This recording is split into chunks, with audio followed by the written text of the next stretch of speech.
ఒక్కొక్కసారి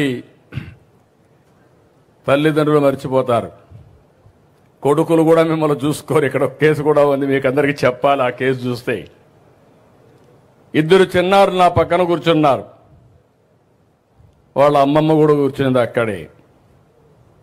తండ్రి ముందు వేరే వాళ్ళ పెళ్లి చేసుకుని వెళ్ళిపోయాడు.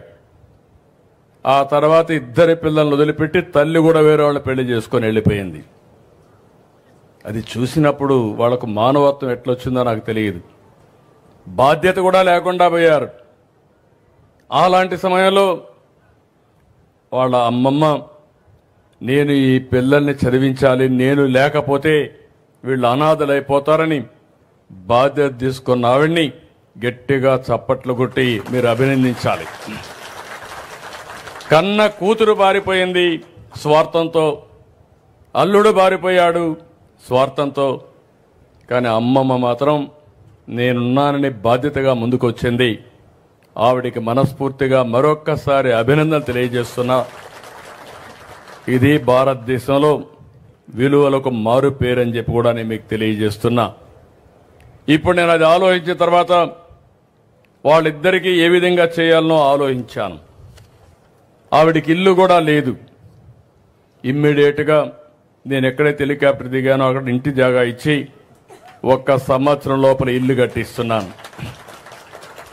ఒక 2 ఆవులు పట్టించి నెలకు 15 రూపాయల ఆదాయం వచ్చేట్టుగా ఆవిడికి నేను సహాయం చేస్తున్నాను. ఇంకొక పక్క ఇద్దరి పిల్లలకి ఒక్కొక్కరికి 2 లక్షల రూపాయలు ఫిక్స్డ్ డిపాజిట్ వేసి వాళ్ళని చదివించి ప్రయోజకులు చేయాలని, ఉచితంగా చదివించాలని ఒక కార్యక్రమం పెట్టుకున్నాం.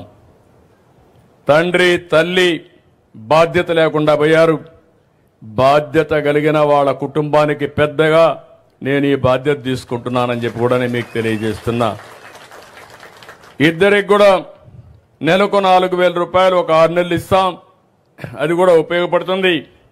ఉచితంగా చదివిస్తాం. వాళ్ళిద్దరిని ప్రయోజకులు చేసే బాధ్యత ఈ రాష్ట్ర ప్రభుత్వం తీసుకుంటామని చెప్పి కూడా నేను మీకు తెలియజేసుకుంటున్నాను.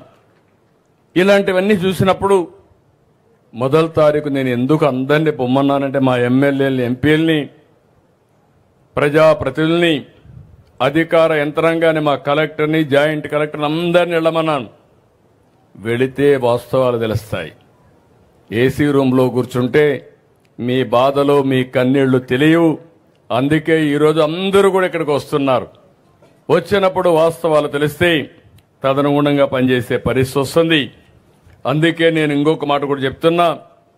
ఈరోజు నేను మా అధికార యంత్రాంగాన్ని, రాజకీయ నాయకుల్ని పూర్తిగా నమ్ముతున్నా.